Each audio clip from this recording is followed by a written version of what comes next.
ये है हमारा उदाहरण नंबर 2। उदाहरण नंबर 2 में क्या दिया गया है, लिखा है चित्र अनुसार यानी आकृति में चाप AB और चाप CD, यह दो चाप जो है वो बराबर दिए गए हैं। तो सबसे पहले इस क्वेश्चन को जैसे ही हम हल करेंगे तो पहली लाइन कुछ इस प्रकार से लिख देंगे कि दिया गया है। पहली लाइन क्या लिखेंगे, दिया गया है। हमें क्या गिवन है वो चीज लिखनी है।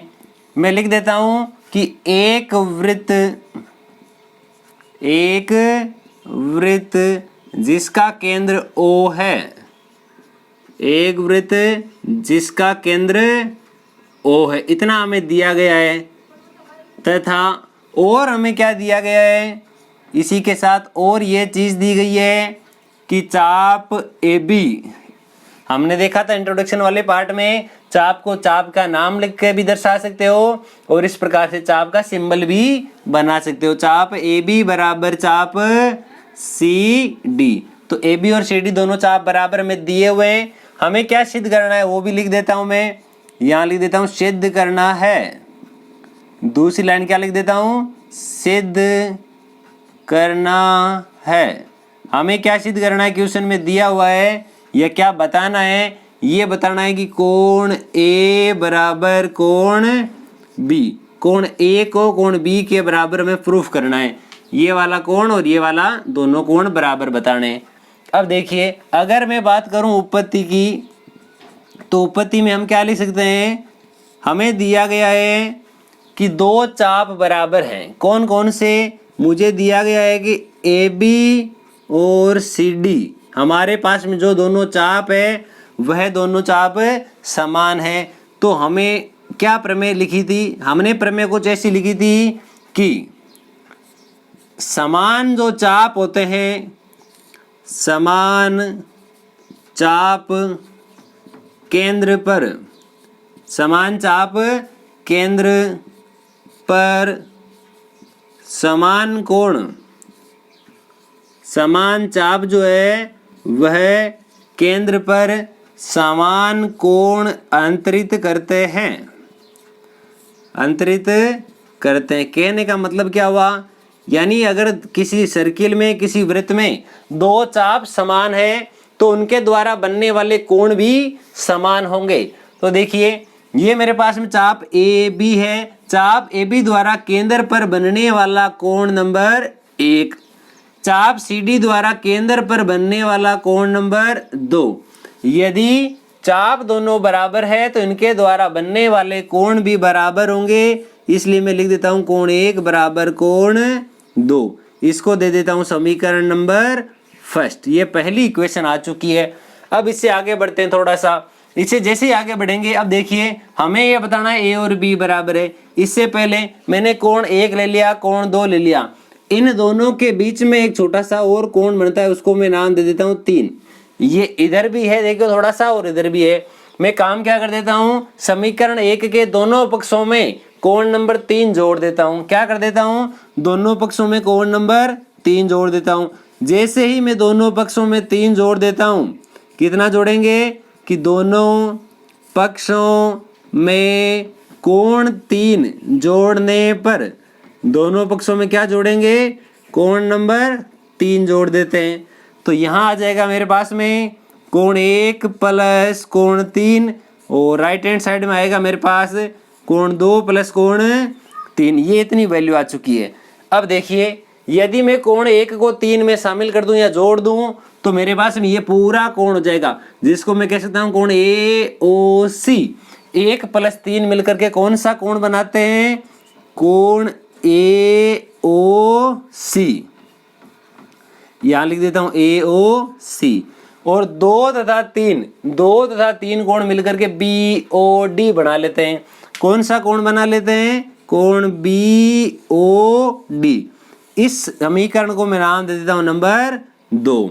पहली समीकरण हमारे पास आ चुकी थी, ये हमारे पास है दूसरी समीकरण। दूसरी समीकरण आने के बाद में अब हम क्या करेंगे, हमारे पास में 2 त्रिभुज बनते हैं। कौन कौन से, ये दोनों काम में लेने, देखिएगा किस प्रकार से। एक त्रिभुज तो मुझे काम में लेना है, कौन सा, पहला त्रिभुज है कि त्रिभुज AOC। कौन सा त्रिभुज काम में लेना है, AOC। तथा दूसरा जो त्रिभुज है वह कौन सा है, BOD। अब इनमें क्या क्या समानता है, इन दोनों को मुझे सर्वांगसम सिद्ध करना है। कौन कौन से, जहां दो त्रिभुज बनते हैं, देखिए ये वाला AOC, एक तो ये वाला, दूसरा ये रहा BOD। इन दोनों त्रिभुजों को सर्वांगसम सिद्ध करना है। और सर्वांगसम सिद्ध करने के लिए हमने सर्वांगसमता के सारे नियम पढ़ रखे हैं। तो कौन सा नियम लागू होता है वो देख लेते हैं। यहाँ पर पहली कंडीशन यहाँ लगती है AO बराबर BO, AO बराबर BO। दूसरी चीज इसी प्रकार से एक चीज और कौन सी बराबर है, CO बराबर DO, CO बराबर DO। और इन दोनों को एक ही साथ में इनका कारण लिख सकता हूं। इनका कारण ये है कि ये जो सारा लिखा हुआ है ये क्या है, एक ही सर्किल यानी वृत्त की त्रिज्याएं, एक ही वृत्त की क्या है, त्रिज्याएं, दोनों का कारण सेम है। तीसरी चीज, तीसरा हमारे पास में कारण ये रहा लिखा हुआ समीकरण 2 में, कोण AOC, कोण AOC बराबर कोण BOD, ये दोनों बराबर है और इनका कारण है हमारे पास समीकरण 2 में। समीकरण 2 से हमने क्या लिखा था कि ये दोनों बराबर हो सकते हैं। यहाँ पर मेरे पास कौन सा नियम लगता है, दो भुजा और उनके मध्य बनने वाला कोण, तो लिख सकता हूँ सर्वांग क्षमता के SAS नियम से। सर्वांग क्षमता का कौन सा नियम लगता है, SAS, भुजा कोण भुजा नियम से मेरे पास में त्रिभुज AOC जो है वह सर्वांगसम हो जाएगा त्रिभुज BOD के। इतना लिख दिया। इतना लिखने के बाद में हमें पता है कि सर्वांगसम त्रिभुजों के संगत भाग समान होते हैं। नीचे क्या लिखेंगे, चूंकि सर्वांगसम त्रिभुजों के संगत भाग, सर्वांगसम त्रिभुजों के संगत भाग समान होते हैं। भाई CPCT, सर्वांगसम त्रिभुजों के संगत भाग समान होते हैं। तो पहले वाला जो त्रिभुज है AOC, इसका भाग यानी कोण नंबर A, कौन सा कोण A, और दूसरे वाला जो त्रिभुज इसका कोण कौन सा, अगर इसका A तो इसका B, ये वाला कोण A बराबर कोण B, यही हमें सिद्ध करना था। नीचे लिख देंगे हैंस प्रूव्ड, यानी इति सिद्धम। इस प्रकार से हमारा एग्जाम्पल नंबर 2 भी यहाँ कंप्लीट होता है। अब हम आगे वाले उदाहरण की बात करते हैं जो हमारे पास उदाहरण नंबर 3 दिया हुआ है। किस प्रकार का उदाहरण, देखिए बहुत ही शानदार उदाहरण दिया गया है। यह है हमारा उदाहरण नंबर 3। उदाहरण नंबर 3 में दिया हुआ है एक वृत्त की दो जीवाएं, एक तो जीवा है AB और दूसरी जीवा है AC, दोनों की दोनों जीवाएं बराबर है। तो दो जीवाएं बना देते हैं, इसमें कोई भी दो जीवा है, जैसे ये वाली जो जीवा है इसका नाम है AB, दूसरी जीवा है AC, तो यहाँ A से शुरू होकर के ये C तक। हमें क्या दिया गया है कि AB और AC दोनों बराबर है, तो ये दोनों बराबर है। सिद्ध कीजिए कि जो वृत्त का केंद्र है, ये मान लेता हूं वृत्त का केंद्र जो सेंटर पॉइंट O है, वृत्त का केंद्र कोण BAC के समद्विभाजक पर स्थित है। यदि कोण इस A का समद्विभाजन कर दिया जाए तो उसके ऊपर कौन स्थित होगा, इसका केंद्र O। रचना में मैं लिख देता हूं B को O से मिलाया, O को C से मिलाया। ये हमारा डायग्राम कंप्लीट हो चुका है। सबसे पहले हमें क्या लिखना होता है कि दिया गया है। फर्स्ट ऑफ ऑल क्या लिखेंगे, दिया गया है। क्वेश्चन में क्या दिया गया है, क्वेश्चन में देखिए हमें लिखा है कि एक वृत्त का केंद्र, उसका जो सेंटर है वो दिया गया है कि केंद्र O है। उसके अलावा वृत्त की दो समान जीवाएं, उस वृत्त की दो समान जीवाओं का नाम लिखा गया है हमारे पास में। एक तो जीवा AB और दूसरी जो जीवा है वह है, एक तो AB और दूसरी है AC। इतना हमें क्वेश्चन में दिया गया है। हमें क्या प्रूफ करना है, क्या सिद्ध करना है, ये देखिए बाद में लिखते हैं सिद्ध करना है। सेकेंड स्टेप क्या लिखते हैं, सिद्ध करना है। और हमें सिद्ध करना में लिखना है कि जो वृत्त का केंद्र है, केंद्र O, जो BAC के समद्विभाजक पर स्थित है। यहां लिख देता हूं, देखिए केंद्र O कोण BAC के समद्विभाजक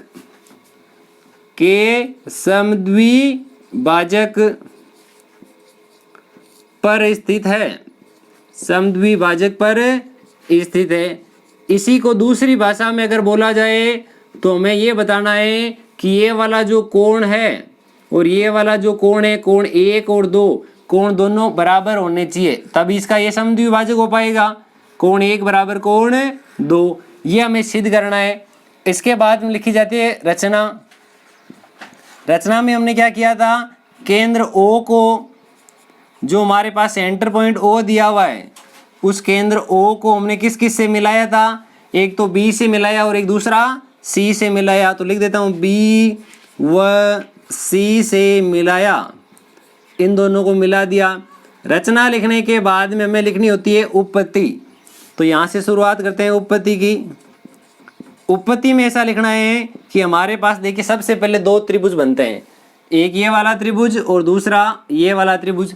इन दोनों त्रिभुजों के नाम क्या क्या लिखे हुए हैं, पहले वाला जो त्रिभुज है, त्रिभुज लिखा हुआ है AOB, और दूसरा जो त्रिभुज है, दूसरे त्रिभुज का नाम है AOC। अब इन दोनों को मुझे करना है सर्वांगसम सिद्ध। सर्वांगसम सिद्ध करने के लिए मेरे पास कौन कौन सी चीज़ें बराबर है वो मैं लिख देता हूँ।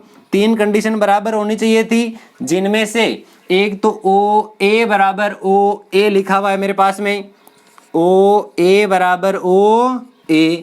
इसका मेरे पास रीजन, कारण क्या है इसका, ये जो भुजा है मेरे पास में, ये भुजा दोनों ही त्रिभुजों में है। यदि दोनों ही त्रिभुजों में है तो मैं क्या कह सकता हूँ, ये भुजा मेरे पास में उभयनिष्ठ है। दूसरा कारण, B से O तक की दूरी और C से O तक की दूरी ये भी बराबर है, BO बराबर CO। और इसका कारण है कि ये जो है दोनों एक ही वृत्त की त्रिज्या हैं। इन दोनों का रीजन क्या है, ये एक ही वृत्त की त्रिज्या। और तीसरा और प्रमुख कारण क्या है, जो हमें प्रश्न में दिया हुआ है कि AB बराबर AC, AB बराबर AC, ये हमें प्रश्न में दिया गया था। तो देखिए यहाँ पर कौन सा नियम लगता है, तो हम कह सकते हैं कि यहाँ पर पहले वाले त्रिभुज की तीनों भुजाएं दूसरे वाले त्रिभुज की तीनों भुजाओं के बराबर है। तो सर्वांग क्षमता के SSS यानी भुजा भुजा भुजा नियम से क्या हो जाएगा, दोनों जो त्रिभुज है हमारे कौन कौन से, एक तो त्रिभुज AOB, ये सर्वांगसम हो जाएगा कौन से के, त्रिभुज AOC के। यदि त्रिभुज AOB और AOC दोनों सर्वांगसम है तो मैं यहाँ इस प्रकार से लिख सकता हूँ कि सर्वांगसम त्रिभुजों के संगत भाग, सर्वांगसम त्रिभुजों के संगत भाग समान होते हैं। कैसे होते हैं, समान होते हैं। अगर सर्वांगसम त्रिभुजों के संगत भाग समान होते हैं तो इधर वाले त्रिभुज का संगत भाग यानी कोण नंबर 1 और दूसरे साइड का लिखा है कोण नंबर 2। यही हमें प्रूफ करना था कि ये बताइए कि कोण नंबर 1 बराबर कोण नंबर 2। अब हम यहाँ लिख देंगे, अतः जो वृत्त का केंद्र है, वृत्त का केंद्र कोण BAC के समद्विभाजक, BAC के समद्विभाजक पर स्थित है। कोण BAC के समद्विभाजक पर स्थित है, यही हमें सिद्ध करना था। इति सिद्धम हैंस प्रूव्ड। इस प्रकार से हमारा उदाहरण नंबर 3 जो है कंप्लीट होता है। अब इसे नेक्स्ट एग्जांपल देखते हैं, जो कि हमारा एग्जांपल नंबर 4 है। क्या दिया हुआ है देखिए, यह है हमारा उदाहरण नंबर 4। उदाहरण नंबर 4 में क्या दिया गया है, बहुत ही अच्छा प्रश्न है, परीक्षा में पूछा जाना योग्य प्रश्न है। लिखा है यदि दो वृत्त, इसमें हमें डायग्राम नहीं दिया हुआ, डायग्राम हमें खुद ही बनाना है। लिखा है यदि दो वृत्त एक दूसरे को प्रतिच्छेद करते हैं, दोनों वृत्त एक दूसरे को प्रतिच्छेद करते हैं, जैसा आपके लिए बनाया है, सिद्ध कीजिए कि, हमें क्या सिद्ध करना है कि उनके केंद्र को मिलाने वाली रेखा, ये इसका केंद्र, ये इसका केंद्र, इन दोनों का केंद्र जो है इनको मैं मान लेता हूं ये वाला O है और ये वाला जो केंद्र है O डैश, दोनों वृत्त हो गए, इनके केंद्र हो गए। इन दोनों के केंद्र को मिलाने वाली रेखा, इन दोनों के केंद्र को मिला दिया। ये वाली जो रेखा है उन दोनों की उभयनिष्ठ जीवा, एक ऐसी जीवा जो इन दोनों में एक ही जीवा से काम चलाना है, ये वाला, इसको नाम दे देता हूं मैं P, इसको नाम दे देता हूं Q। यानी हमारे पास जो PQ है तथा OO डैश है, ये एक दूसरे का, यानी OO डैश ये लाइन जो है PQ का लंब समद्विभाजक है। हमें क्या बताना है कि ये PQ, यहां नाम देता हूं ये M या R, कुछ भी दे दो चाहे, PM बराबर QM है तथा ये वाला कोण मुझे 90 डिग्री का बताना है, ये हमें दिया हुआ है। सबसे पहले दिया गया है, क्वेश्चन में क्या दिया गया है, क्वेश्चन में ऐसा दिया गया है कि दो वृत्त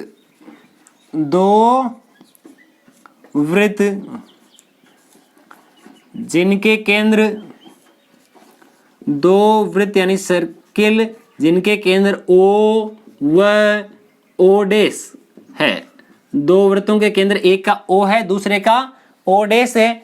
इसके अलावा हमें क्या दिया गया है, एक दूसरे को, दोनों वृत्त जो है वह एक दूसरे को P व Q पर प्रतिच्छेद करते हैं। दोनों किस बिंदु पर प्रतिच्छेद करते हैं, P और Q पर प्रतिच्छेद करते हैं। अगर ये P और Q पर प्रतिच्छेद करते हैं, हमें क्या आगे लिखा गया है, सिद्ध करना है। हमें क्या सिद्ध करना है, सिद्ध ये करना है कि हमारे पास जो PQ है, या लिख दूं OO डैश, PQ का लंब समद्विभाजक